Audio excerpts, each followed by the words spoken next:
Hi అండి. మనం ఈరోజు మిషన్ సౌండ్ రాకుండా ఉండాలంటే ఏం చేయాలో చూద్దాము. మనం బట్టలు కుట్టే మిషన్ ఉంటుంది కదండి, నాదైతే విద్య.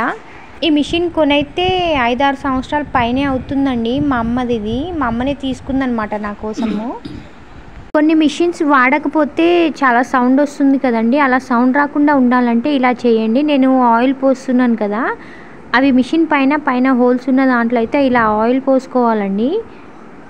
ఆయిల్ వేయడం వల్ల మిషన్ అనేది మెత్తపడుతుందనమాట, తిరిగేది అది మొత్తం మెత్తగా అవుతుంది.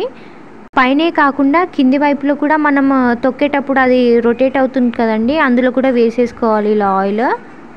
ఇలా మనం ఆయిల్ కింద వాటిలో కూడా వేసుకుంటే ఏంటంటే మనము ఆ మిషన్ని తొక్కేటప్పుడు మనకు టైట్గా అనేది అనిపించేది అనమాట. కొన్ని మిషన్స్ అయితే చాలా టైట్గా ఉంటాయండి.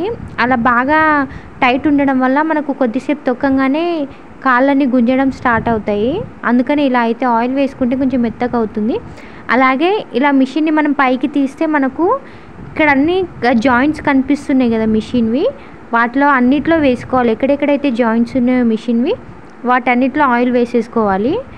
మీరు మిషన్ని చాలా రోజుల తర్వాత యూజ్ చేస్తున్నారు అనుకోండి, ఫస్ట్ అయితే దానిపైన ఉన్న దుమ్ము మొత్తం క్లీన్ చేసుకొని, లోపల దుమ్ము కూడా క్లీన్ చేసుకొని ఇలా ఆయిల్ వేసేసుకోవాలి. మనం బాబిన్ పెట్టిన దగ్గర కూడా ఆయిల్ వేసుకోవాలండి. అది కూడా కొంచెం అప్పుడప్పుడు ఇలా కొంచెం తుప్పు పట్టినట్టు అవుతుంది కాబట్టి కొంచెం ఆయిల్ వేసేసి దాన్ని కొంచెం క్లీన్ చేసేసుకోవాలి.